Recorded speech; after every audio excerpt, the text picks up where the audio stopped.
क्या आपने कभी सोचा है इंडिया और यूरोप की सिटीज़ का लेआउट इतना कॉम्प्लिकेटेड क्यों होता है और वहीं अमेरिकन सिटीज़ एकदम परफेक्ट ग्रिड प्लानिंग सिस्टम में बसी हुई हैं।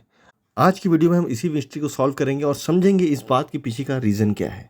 ग्रिड प्लानिंग एक सिस्टमेटिक सिटी लेआउट है जिसमें स्ट्रीट्स राइट एंगल पर इंटरसेक्ट करती हैं और स्क्वायर या रेक्टेंगल ब्लॉक्स बनाती हैं। इसका purpose easy navigation, efficient land use और ऑर्गेनाइज डेवलपमेंट है। एक अच्छा एग्जांपल है मैनहट्टन या न्यूयॉर्क की सिटी जिस तरह से बसी हुई है। लेकिन इंडिया और यूरोप में ये क्यों नहीं दिखता है हमको? आइए समझते हैं इसी के पीछे का रीज़न। इंडियन सिटीज़ जैसे कि वाराणसी, दिल्ली, मुंबई, ये पहले से ही प्लान नहीं थी, ये हज़ारों सालों में ऑर्गेनिक इवॉल्व हुई है। सिटीज़ जो है वो टेम्पल, फोर्ट्स, रिवर या ट्रेड रूट के आसपास इरेगुलर तरीके से अपने आप ही लोगों ने वहाँ अपनी बसावट स्टार्ट कर दी थी। इंडियन कल्चर कम्युनिटी लिविंग पे फोकस करते हैं जिसमें नेबरहुड्स मीन्स मोहल्ला जैसे पैटर्न पे ही सारे सिटीज़ प्लान होते हैं। टेम्पल, वाटर टैंक्स या बाजार सिटीज़ का जो सेंटर लेआउट डिफाइन करते हैं और उसके आसपास ही इन्फ्लुएंस होकर पूरी सिटी बसती है। इंडिया और यूरोप की ज़्यादातर सिटीज़ नेचुरल बाउंड्रीज को फॉलो करते हुए बसाई गई हैं, जैसे कि रिवर, हिल्स और फॉरेस्ट के एरिया जो है वो सिटी के एक्सपांशन को या उसके पैटर्न को डिफाइन करते हैं। जैसे कि बेंगलोर कि ज़्यादातर पुराने एरियाज़ कोई खास पैटर्न फॉलो नहीं करते बिकॉज ऑफ वहाँ की ज़्यादातर टेरेन हिली टेरेन है। ब्रिटिश रूल के टाइम पे भी इंडिया में जैसे कोलकाता, न्यू दिल्ली, मैसूर, ये वो सिटीज़ थी जिस पे काफ़ी कुछ डेवलपमेंट हुआ लेकिन अनऑर्गेनाइज्ड रहा। बिकॉज कॉलोनियल टाइम पे ब्रिटिश रूलर्स का सिर्फ और सिर्फ ये मोटो था कि कैसे जो है ट्रेड रूट को बढ़ावा दिया सके। इंडिपेंडेंस के बाद भी काफ़ी ज़्यादा अर्बनाइजेशन रैपिडली ग्रोथ हुआ जिसकी वजह से एक ऑर्गेनाइज प्लानिंग करने की पॉसिबिलिटी नहीं हो पाई। ये सारे रीज़न तो हो गए इंडिया के लिए, but why European cities don't follow grid planning? ज़्यादातर यूरोपियन सिटीज़ जैसे लंदन, पेरिस, ये मेडिवल पीरियड के टाइम पे डेवलप हुई थी। उस टाइम का जो सिटी का लेआउट था वो इस बात पे ज़्यादा डिपेंडेंट था कि वहाँ महल कहाँ पे हैं, चर्च कहाँ पे है और ट्रेड रूट कैसा है। तो पूरा जो सिटी का लेआउट है उसके आसपास ही इन्फ्लुएंस था, तो कोई प्रॉपर डिज़ाइन लेआउट प्लान नहीं था।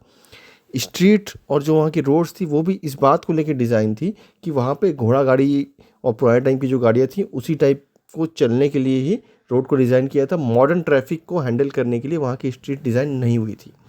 दूसरा ये है कि यूरोपियंस अपनी ओल्ड सिटीज़ के चार्म को, हेरिटेज को काफ़ी वैल्यू करते हैं और वो मॉडर्न प्लानिंग के ऊपर प्रिजर्वेशन को प्रायोरिटी देते हैं। तो जो उनकी पुरानी सिटीज़ जैसे रोम की जो नैरो स्ट्रीट्स है वो आज भी वैसी की वैसी उन्होंने प्लान को रखा हुआ है, उसके साथ समय के साथ छेड़छाड़ नहीं की है। Why American cities follow grid planning? दोस्तों इस बात का बहुत बड़ा रीज़न ये है कि अमेरिका जो है वो काफ़ी लेट डेवलपमेंट स्टार्ट हुआ वहाँ पे। 1890 सेंचुरी के टाइम पे अमेरिका में डेवलपमेंट स्टार्ट हुआ और वहाँ पे उससे पहले कोई हज़ारों सालों से बहुत ज़्यादा बड़ी सभ्यता वहाँ नहीं रह रही थी, जिसकी वजह से जब यूरोपियंस वहाँ पे अमेरिका में शिफ्ट हुए और जब उन्होंने वहाँ प्लानिंग शुरू करी तो उनके पास ओपन लैंड की फैसिलिटी थी और वहाँ से उनको प्लान्ड वे में धीरे धीरे डेवलप करने का चांसेस थे। देखिए इंडिया और यूरोप की हिस्ट्री बहुत ही रिच रही है। वहाँ पे कई हज़ार सालों से बड़ी बड़ी सभ्यताएं और लोग वहाँ पे कंटिन्यू रह रहे हैं। तो वहाँ पे जो है प्लानिंग अनऑर्गेनाइज्ड होने के बावजूद भी उसको सुधार करने के ज़्यादा चांसेस नहीं थे बिकॉज हर लैंड किसी न किसी ओनर को बिलोंग करता है। अमेरिका कंट्री के साथ ये चीज़ नहीं थी। वहाँ पे क्या हुआ कि यूरोपियन ने वहाँ इन्वेड किया। वो जब वहाँ पहुँचे तो कोई बहुत ज़्यादा सिविलाइज्ड वहाँ पे पहले से पॉपुलेशन उतनी रहती नहीं थी। तो उन्होंने गवर्नमेंट ने पहले पूरे लैंड को एक्विजिशन किया, देन उसके बाद उसको प्रॉपर ग्रिड में, प्रॉपर स्क्वायर में बांट कर उसको अलग ओनर्स को, बिजनेसमैन को या पेजेंट्स को खेती किसानी और बिजनेस के लिए गवर्नमेंट ने बेचा। तो ये पहले से ही बहुत ऑर्गेनाइज्ड वे में वो सिटी की प्लानिंग ही स्टार्ट हुई और इसके ऊपर the land ordinance act 1785 US ने एक पॉलिसी निकाली और 1785 में जितने भी प्लॉट्स थे उनको पहले स्क्वायर शेप में, रेक्टेंगल शेप में कट डाउन किया। देन उसके बाद जिन यूरोपियंस को उनको बसाना था वहाँ पे, जिन व्यापारियों को, जिन किसानों को, उनको वो उन्होंने पहले से ही स्क्वायर शेप की प्लॉट ही उनको अलॉट किए। सिटीज़ जैसे शिकागो, सैन फ्रांसिस्को, ये इसी फ्रेमवर्क को फॉलो करते हुए बसाई गई हैं।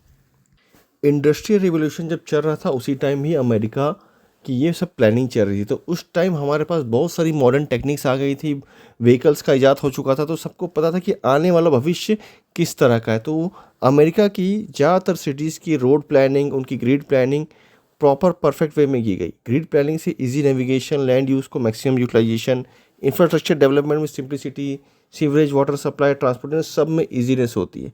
तो उस टाइम तक के हमारे पास ये मॉडर्न टेक्निक्स आ चुकी थी कि हम इस बारे में सोचा जा सके। तो अब सवाल ये उठता है कि भविष्य में आने वाली सिटीज़ को क्यों नहीं गवर्नमेंट जो है प्रॉपर ग्रिड प्लानिंग में प्लान करती है। इंडिया और यूरोप जो है वो खासकर इंडिया में ये क्या डिफ़िकल्टी वो फेस करते हैं कि आज भी हम नई सिटीज़ को या सिटीज़ के जो एक्सपांशन हो रहे हैं वो प्रॉपर ग्रिड प्लानिंग के थ्रू नहीं हो रहे। देखिए, इसका बहुत बड़ा रीज़न है डेंस पॉपुलेशन, और यहाँ जो पॉपुलेशन है वो काफ़ी समय से रह रही है। अगर आज की डेट में गवर्नमेंट को प्रॉपर वे में कोई सिटी को प्लान करना है तो उनको सबसे पहले ये करना होगा कि पहले सारे लोगों से उस ज़मीन को ख़रीदनी होगी। उस ज़मीन को ख़रीदने के बाद प्रॉपर उसमें लेआउट डिज़ाइन प्लान करना पड़ेगा। देन उसके बाद गवर्नमेंट को डेवलप करके उसको लोगों को यूज़ के लिए रिलीज़ करना पड़ेगा। बट ज़्यादातर स्टेट गवर्नमेंट या म्यूनसिपल कॉरपोरेशन के पास इतना ज़्यादा फंड नहीं होता है, बिकॉज आज के टाइम पे ज़मीन की वैल्यूज़ काफ़ी ज़्यादा बढ़ चुकी हैं। तो दैट्स वाई कुछ जगह पे ये प्लानिंग हो रही है, जैसे नया रायपुर, नवी मुंबई, ये कुछ ऐसी सिटीज़ हैं जहाँ पे गवर्नमेंट ने ये इनिशिएटिव लिया और लोगों से पहले वहाँ की ज़मीन को परचेज़ किया, देन उसके बाद उसको प्रॉपर प्लानिंग करी, और उसके बाद फिर डेवलपमेंट के बाद ही सारे लोगों को वो प्लॉट जो है वो सिटी रिलीज़ करी गई। तो जब पहले से इस तरह से प्लानिंग होती है तो गवर्नमेंट उसमें सोच सकती है, प्लानर उसमें सोच सकते हैं कि किस एरिया को रेसिडेंशियल जोन देना है, वहाँ की रोड विड्थ क्या रखनी है, कहाँ पे इंडस्ट्रियल जोन देना है, कहाँ पे कमर्शियल जोन देना है। तो ये सब पहले से प्लानिंग की जा सकती है, अगर जैसा कि पहले से लैंड एक्विजिशन करने के बाद उसमें प्लानिंग की जा सके। बट आज की डेट में इंडिया में इस तरह की प्लानिंग करना कॉस्ट इफ़ेक्टिव नहीं है।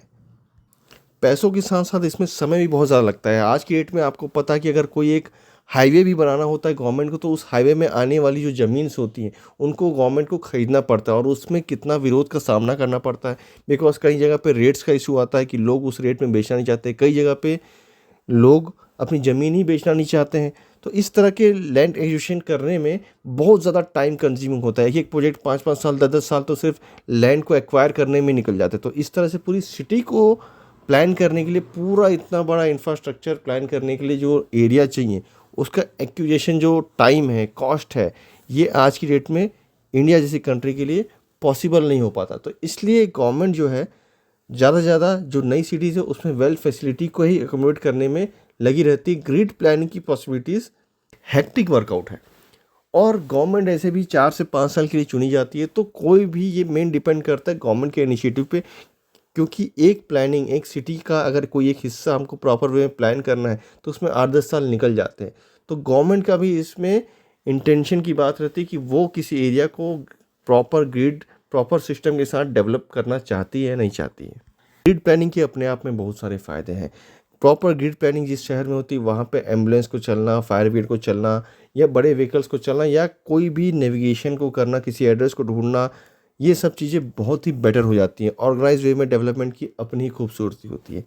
लेकिन ये भी है कि जो ग्रिड प्लानिंग होती है उनमें ये हो सकता है कि एस्थेटिक वैल्यू उसकी थोड़ी कम हो जाए, बिकॉज उन सिटी में वो चार्म्स नहीं रहता है। सारी सिटी हमको मोनोटोनस, लगभग एक तरह की दिखती है, हर गली, हर एक मोहल्ला एक तरह का दिखता है।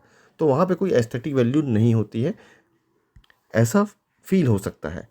और वहीं जो ऑर्गेनिक प्लान सिटी होती है, जो इंडिया की सिटी से यूरोप की सिटी है, इनमें अपना एक कल्चरल वैल्यू होता है। हर एक एरिया का एक अपना कल्चर यूनिकनेस होती है, और उसको अगर प्रिजर्व करके रखा जाए तो वो हमको हमारे इतिहास से जोड़े रखता है। अब लिमिटेशन भी बहुत सारी हैं कि जो ऑर्गेनिक प्लान सिटीज़ हैं उनमें ट्रैफिक का इशू बहुत ज़्यादा होता है, इनसफिशिएंट इंफ्रास्ट्रक्चर होता है, मैनेजमेंट का इशू बहुत ज़्यादा होता है।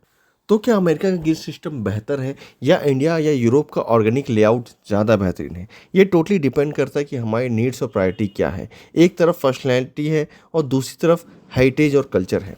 आपको क्या लगता है? कमेंट करके ज़रूर बताएं। वीडियो अगर आपको अच्छा लगा हो तो चैनल को लाइक, शेयर और सब्सक्राइब करना ना भूलें। हैप्पी न्यू ईयर, आपका दिन शुभ हो।